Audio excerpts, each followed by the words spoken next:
சுவாமி ராமாவின் இமயத்து மகான்களுடன் என் வாழ்க்கையில் பாடம் 3 தான் நமக்கு நீங்கள் பார்க்க போகிறோம். என் குரு இந்தியா நெடுகிலும் பிரபலமானவங்க. அதுக்கு காரணமான வரலாற்று நிகழ்வு ஒன்றை நான் இங்கே விவரிக்கிறேன்.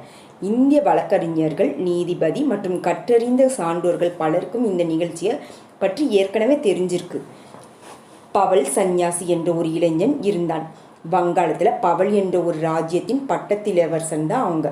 தன் திருமணத்திற்கு பிறகு தன் நேரத்தின் பெரும் பகுதியை டார்ஜிலிங் என்ற சிறுநகரில் இருந்து தன்னுடைய ஆடம்பரமான மாளிகையில் அவங்க தன் மனைவியுடன் கழிச்சாங்க. அவங்களுடைய மனைவி ஏற்கனவே ஒரு மருத்துவர் மீது காதல் வயப்பட்டிருந்ததால் அந்த காதல்கள் இருவருமாக சேர்ந்து அந்த இளவரசனுக்கு விஷம் கொடுத்து அவங்கள கொல்வதற்கு ஒரு சதி திட்டம் தீட்டினாங்க. அந்த மருத்துவன் நாகப்பாம்பின் விஷத்தை சிறிய அளவில் ஊசி மூலமாக அந்த இளவரசருக்கு கொடுக்க தொடங்கினான். அது வைட்டமின் மருந்துன்னு அவன்கிட்ட சொல்லப்பட்டது. அந்த மருத்துவன் விஷத்தின் அளவை மெல்ல மெல்ல கூட்டினான். 2 மாதங்களுக்கு பிறகு ஒரு நாள் இளவரசன் இறந்து விட்டதாக அறிவிக்கப்பட்டது. இளவரசனின் பூத உடல் தகனம் செய்யப்படுவதற்காக மலை நீரோடை ஒன்றின் விளிம்பில் அமைந்த ஒரு இடத்திற்கு ஒரு பெரிய ஊர்வலமாக எடுத்து செல்லப்பட்டது. சிதைக்கு தீமூட்டி இளவரசரின் உடல் மீது வைக்கப்பட்ட போது திடீர்னு பெருமழை பெய்ய தொடங்கியது. அந்த மழை சிதை நெருப்பை முற்றிலுமாக அணைத்து விட்டது. இந்த பெருமழையின் காரணமாக நீரோடையில் வெள்ளப்பெருக்கு ஏற்பட்டது. அப்போ இளவரசரின் உடல் அந்த வெள்ளத்தில் அடித்து செல்லப்பட்டு விட்டது. சிதை மூட்டப்பட்டிருந்த இடத்துல இருந்து 3 மைல் தொலைவில் என் குருநாதர் தன்னுடைய சீடர்கள் சிலரிடம் ஒரு குகையில் வாழ்ந்து கொண்டிருந்தாங்க. கஞ்சன் சங்கா மலையின் அடிவாரத்தில் குமாயூன் பகுதியில் அமைந்துள்ள இமயமலையில் இருந்த எங்கள் குகைக்கு செல்வதற்காக என் குருநாதர் தயாராக கொண்டிருந்தாங்க. தான் இருந்த இடத்தை நோக்கி பாய்ந்தோடி வந்து கொண்டிருந்த நீரோடையில் பாடையில் கட்டப்பட்ட ஒரு சடலம் மிதந்து வந்து கொண்டிருந்ததை அவங்க பார்த்தபோது நீரோடையில் இருந்த அதை வெளியே இழுத்து கயிறுகளை அவிழ்த்து அந்த சடலத்தை விடுவிக்கும்படி அவங்க தன் சீடர்களுக்கு கட்டளையிட்டாங்க. இந்த மனிதன் சாகவில்லை. சுவாசமும் இதய துடிப்பும் இல்லாத ஒரு ஆழ்ந்த மயக்கத்தில் இவன் இருக்கிறான். இவன் என் சீடன் என்று என் குரு கூறினார். அவருடைய சீடர்கள் இந்த இளவரசரின் உடலை கயிறிலிருந்து விடுவித்து என் குருவின் முன்னாடி கொண்டு வந்து கிடத்தினாங்க. 2 மணி நேரத்திற்கு பிறகு அந்த இளவரசனுக்கு நினைவும் திரும்பியது. ஆனால் அவன் கடந்த காலத்தை முற்றிலுமாக மறந்து இருந்தாங்க. அவன் என் குருவின் சீடனாக ஆனான். பின்னால என் குரு அவனை ஒரு துறவியாக ஆக்கினாங்க. அவன் 7 வருடங்கள் என் குருவோடு வாழ்ந்தான். அதன் பிறகுதான் மற்ற சாதுக்களை சந்தித்து வருமாறு என் குரு அவனை பல இடங்களுக்கு அனுப்பி வச்சாங்க. இந்த இளவரசன் சுவாமி தன் சகோதரியை சந்திப்பான் என்றும் அப்போது அவனுக்கு தன் கடந்த காலம் நினைவுக்கு வரும் என்னும் என் குருநாதர் கணிச்சிருந்தாங்க.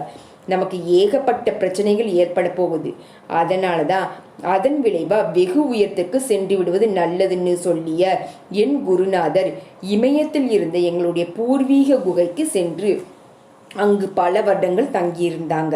இதற்கிடையில் அந்த இளவரசன் சுவாமி சமவெளியில் பல மாதங்கள் சுற்றி திரிந்து பல்வேறு சாதுக்களை சந்தித்த பிறகு யாசகம் கேட்டு தன் சகோதரியின் வீட்டுக்கு சென்றான்.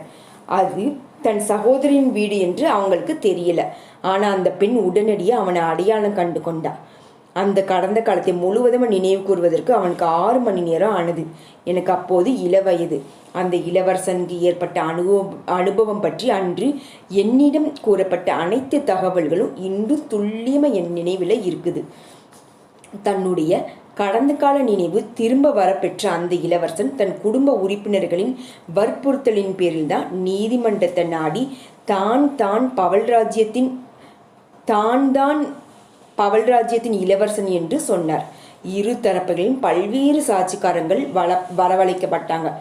இளவரசனுக்கு விஷம் கொடுத்த அந்த மருத்துவன் மும்பையில் இருந்த ஒரு பரிசோதனை நிலையத்திலிருந்து அந்த விஷத்தை வாங்கியதாக நீதி விசாரணையின் போது தெரியவும் வந்தது. தன் மனைவியாலும் அவளுடைய காதலும் விஷம் கொடுக்கப்பட்ட அந்த இளவரசன் இந்த சுவாமிதான் என்பதற்கு சந்தேக இடமில்லாமல் நிர்பணமானது. தான் இறந்து விட்டதாக சொல்லி தனக்கு நடத்தப்பட்ட சடங்குகளையும் தன்னுடைய உடல் ஒரு வெள்ளத்தால் அடித்து செல்லப்பட்டதையும் இமயத்து மகான் ஒருவரும் அவருடைய சீடர்களும் தன் உடல் அந்த வெள்ளத்திலிருந்து மீட்டெடுத்ததையும் அந்த இளவரசன் நீதிமன்றத்தில் சொன்னான். என்னுடைய குருநாதர் அந்த நீதிமன்றத்திற்கு போகலை, ஆனால் சாட்சிகளாக 2 சுவாமிகளை அவங்க அனுப்பி வச்சாங்க. இந்த வழக்கு பல ஆண்டுகளாக கல்கத்தா நீதிமன்றத்தில் தொடர்ந்து நடைபெற்றதான். இந்தியா நீதித்துறை வரலாற்றிலேயே ரொம்ப நீண்ட காலம் நடைபெற்ற மிகப்பெரிய வழக்குகள் இதுவும் ஒன்று. இறுதியில் அந்த இளவரசன் தனக்குரிய சொத்துக்களையும் செல்வத்தையும் மீண்டும் கைவசப்படுத்தினார். ஆனால் துரதிர்ஷ்டவசமாக ஓராண்டிற்கு பிறகு அவங்க காலமாயிட்டாங்க. அந்த இளவரசர் இந்த வழக்கின் காரணமாக என் குருநாதர் இந்தியா முழுவதும் பிரபலமானாங்க. மக்கள் அவரை தேட தொடங்கினாங்க. அவர் எப்போதும் கூட்டங்களை தவிர்த்து வந்திருந்தாங்க. சில குறிப்பிட்ட மாணவர்களை தேர்ந்தெடுத்து அவர்களுக்கு தன்னுடைய அன்பையும் வழிகாட்டுதலையும் அவர் வழங்கி வந்தாங்க. தான் பிரபலமாக வேண்டும் என்ற விருப்பம் என் குருவுக்கு இல்லை. யார் இந்த மகான்னு பலமுறை இந்திய மக்கள் வியந்திருக்காங்க. ஆனால் கூட்டங்கள்லேருந்து விலகி இருப்பதே என் குரு விரும்பினாங்க. இன்றளவும் அவங்க அப்படிதான் இருந்து வர்றாங்க. ஞானோதயத்தை தேடி செல்லும் ஒருவர் கூட்டங்களையும் பிரபலத்தையும் தவிர்க்கணும்னு அவங்க அடிக்கடி சொல்லுவாங்க. பெயரும் புகழும் தான் ஒரு ஆன்மீகவாதி எதிர்கொள்ளக்கூடிய மாபெரும் தடை. அது அவனுடைய வீழ்ச்சிக்கான காரணங்களாக அமையும். உலக பற்றுகளை துறந்து விட்ட பிறகும் கூட பெயரும் புகழும் சம்பாதிக்க வேண்டும் என்ற ஆள் விருப்பம் நம்முடைய ஆழ்மனதில் எப்படியோ நிலை கொண்டுவிடுது.